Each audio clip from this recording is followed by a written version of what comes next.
आजच डाउनलोड करा आणि तुमच्या आवडत्या मालिकांचा आनंद लुटा।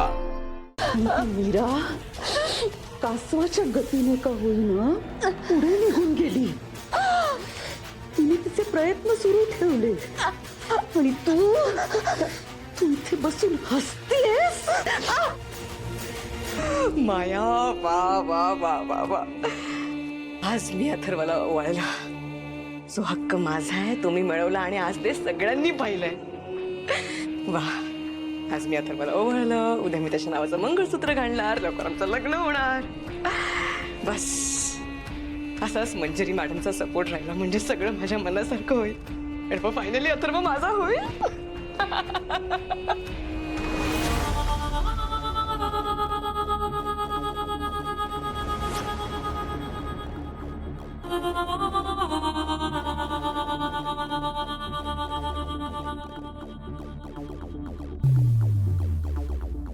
अगं घाबरतेस काय?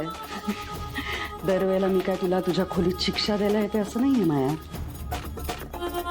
माया, तुला ती ससा आणि कासव त्यांची गोष्ट माहितीये का ग? हा, डोंगराच्या झाडापाशी सगळ्यात आधी जाऊन कोण पोचेल यासाठी त्यांच्यातनं शर्यत लागली होती। माहिती मला ती।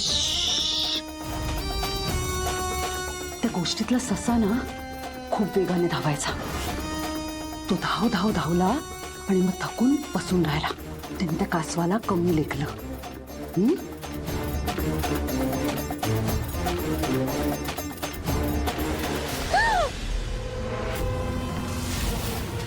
तू त्या गोष्टीतला ससा आहेस। 4 पावलं धावलीस आणि मग बसून राहिलीस।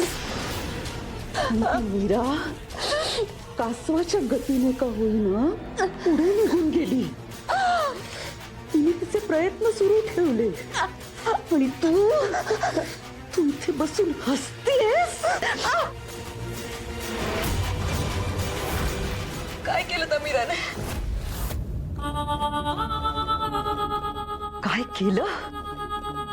माया, आपण एवढं सगळं नाटक रचलं, तो अथर्व त्या मीरामुळे पडला असं दाखवलं, तरी सुद्धा तो अथर्व तिच्याकडूनच औषध घेतोय, तिच्या हातूनच पाणी पितोय।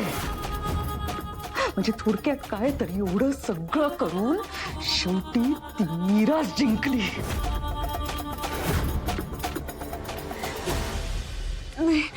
मग आपण काय करायचं? त्या मीराने जर का त्या अथर्वच्या मनात घर केलं ना तर सगळं संपेल माया। मग आपल्याला काहीच करता येणार नाही। मग मग मग काय प्लॅन आहे? 4 दिवसानंतर अंबिका आणि अथर्वची अॅनिव्हर्सरी आहे। आपल्याला असं काहीतरी करावं लागेल की अथर्वला अंबिकाची आठवण येईल। जुन्या जखमेवरची खपली काढली की रक्त पुन्हा वाहू लागतं।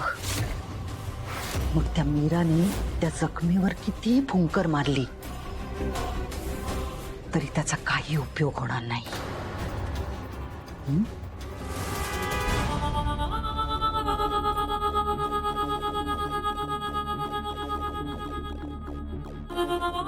यावेळी तरी माती खाणार नाहीस ना तू? नाही।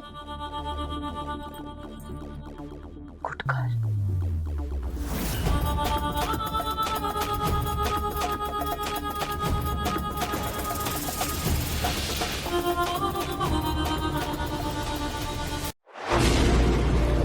तुला जपणार